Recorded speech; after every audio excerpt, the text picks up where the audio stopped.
अक्सर जब भी कोहली को लेकर के बहस छिड़ती है तो वो या तो उनके स्ट्राइक रेट या फिर रिकॉर्ड्स को लेकर अप्रोच पर ही रहती है, लेकिन कभी कंपैरिजन सचिन या किसी दूसरे बैटिंग लीजेंड से किया जाए तो कोई सवाल नहीं रहता है। और भला रहे भी तो कैसे, कोहली को यूं ही चेज मास्टर नहीं कहा जाता है। ऑस्ट्रेलिया हो या न्यूजीलैंड, इंग्लैंड हो या साउथ अफ्रीका, धर्मशाला हो या होरबर्ट, सेंचुरियन हो या एजबेस्टन, जब जब इंडिया को जरूरत पड़ी है तब तब कोहली ने हाथ उठाया और इंडिया को जरूरी मौके पर संभाला। हालांकि पिछले बांग्लादेश वाले मैच में उनके 100 के लिए स्लो खेलने वाले अप्रोच पर सवाल भी खड़े हुए, लेकिन सवाल खड़े करने से पहले हमें जान लेना चाहिए कि कोहली ने राहुल को सिंगल लेने से मना करने पर गलत ठहराया था, जिस पर राहुल ने कहा था आराम से जीत जाएंगे और ये 100 भी बन सकता है तो बना लो।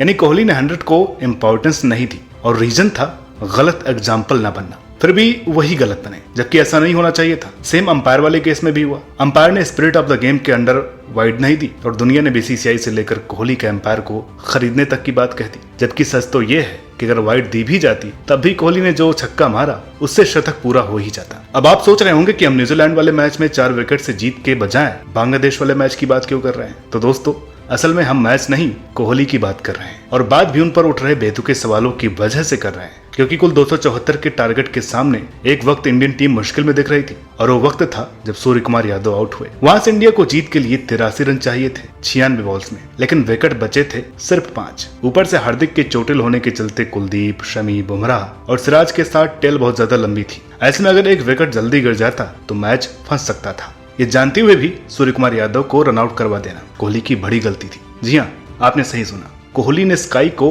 रन आउट करवाया। सोशल मीडिया पर बहुत से क्रिकेट फैंस की माने तो कल स्काई कोहली की गलती से आउट हुए, जो कि पहली नजर में देखने पर लगता भी है, क्योंकि कोहली अगर बॉल की तरफ देखने की जगह स्काई को देखकर के रन के लिए भागते तो शायद रन पूरा हो जाता, मगर कोहली ने ऐसा नहीं किया और कंफ्यूजन हुई। लेकिन इस समय हम भूल गए कि कोहली से ज्यादा इस रन आउट के लिए जिम्मेदार सेंटनर और बोल्ट थे। उन दोनों ने जिस तरह की शानदार फील्डिंग का प्रदर्शन किया वाकई काबिले तारीफ है। सेंटनर ने तो पहले डाइव लगाकर बॉल रोकी और फिर गिरते गिरते थ्रो कर दी, तो बोल्ट ने लपक कर बॉल पकड़ी और सीधे लड़खड़ाते हुए लेथम तक पहुंचा दी। साफ साफ कहें तो कोहली को जिम्मेदार ठहरा सकते हैं, लेकिन वो बस एक ह्यूमन एरर था। तो वहां से ये इस वर्ल्ड कप का बेस्ट रन आउट था। खैर जो भी हो, इस रनआउट का बहुत ज्यादा नुकसान नहीं हुआ, क्योंकि स्काई के बाद कोहली ने कोई रिस्क नहीं लिया और जडेजा के साथ पिच पर खूंटा गाड़कर खड़े हो गए। वैसे इंडियन इनिंग की बात बिना ओपनिंग स्टैंड के मुकम्मल नहीं है, क्योंकि रोहित ने ऑस्ट्रेलिया के खिलाफ मैच में जल्दी आउट होने के बाद से जो फॉर्म पकड़ी है उसकी कल्पना शायद ही किसी ने की हो। माना कि रोहित बड़े बड़े रन नहीं बना रहे हैं, लेकिन 40 तक के स्कोर भी इतने तेज बना दे रहे हैं कि इंडिया को बात के लिए टाइम मिल जा रहा है। जैसे कल ही देख लीजिए, रोहित ने 40 बॉल में 46 रन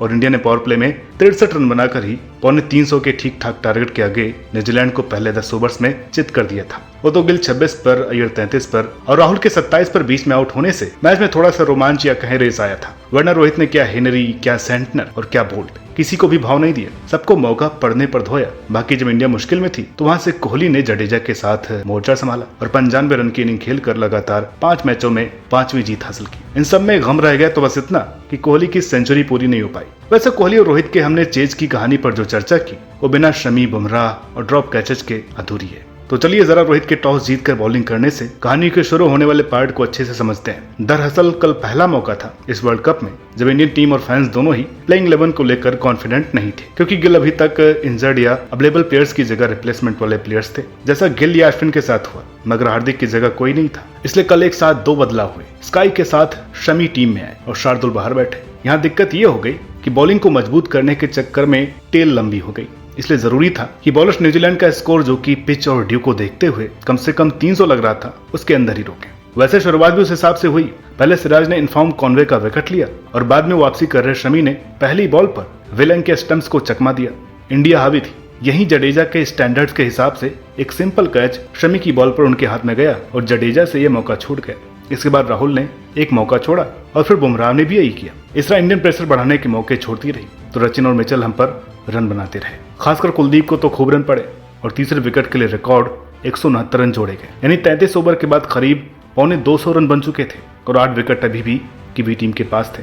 यहाँ ऐसा लग रहा था कि वापसी मुश्किल होगी, लेकिन यहाँ बुमराह की कसी हुई बॉलिंग के सामने शमी ने हाथ उठाया और खुद की वापसी के मौके पर इंडिया की वापसी करवाते हुए 5 विकेट ले डाले। इस दौरान शमी ने जो रचिन का विकेट लिया, वहीं से विकेट गिरने का ऐसा सिलसिला शुरू हुआ कि सेट न्यूजीलैंड लगभग आखिरी 100 बॉल्स में सिर्फ 95 रन बना पाई और मुंह के बल गिर गई। कल इंडियन बॉलर्स ने कितनी शानदार बॉलिंग की, इसका अंदाजा आप इन 2 बातों से लगाइए कि पहले तुम्हारे पास सिर्फ 5 बॉलर्स थे और क्यूबियों की तरफ से इनिंग की एंड तक मिचेल टिके थे, जिनके शतक के बावजूद कीवी टीम आखिर तक कभी मोमेंटम पकड़ नहीं पाई और सिर्फ 273 रन ही बना पाई। तो इस तरह इंडिया ने लगातार वर्ल्ड कप का 5वां मैच जीत लिया। तो न्यूजीलैंड को पहला झटका लगा। इस मैच से पॉइंट्स टेबल पर बहुत ज्यादा असर तो नहीं पड़ा। इंडिया टॉप पर आ गया है और न्यूजीलैंड नीचे यानी नंबर 2 पर खिसक गया है। लेकिन अब पाकिस्तान, ऑस्ट्रेलिया, श्रीलंका और साउथ अफ्रीका सबके सामने कीवियों की थोड़ी सी कमजोरी जाहिर हो गई है। ऐसे में इस स्टेज पर अगर न्यूजीलैंड हल्की भी कमजोर हुई तो वर्ल्ड कप में बड़ा मजा आने वाला है। इसलिए हम सोच रहे हैं कि अगर कमेंट बॉक्स में आपने पॉजिटिव रिस्पांस दिया तो हम वर्ल्ड कप के आधे सफर पर एक वीडियो जल्द ही लेकर के आएंगे। ये वीडियो कैसी लगी कमेंट करके बताइएगा।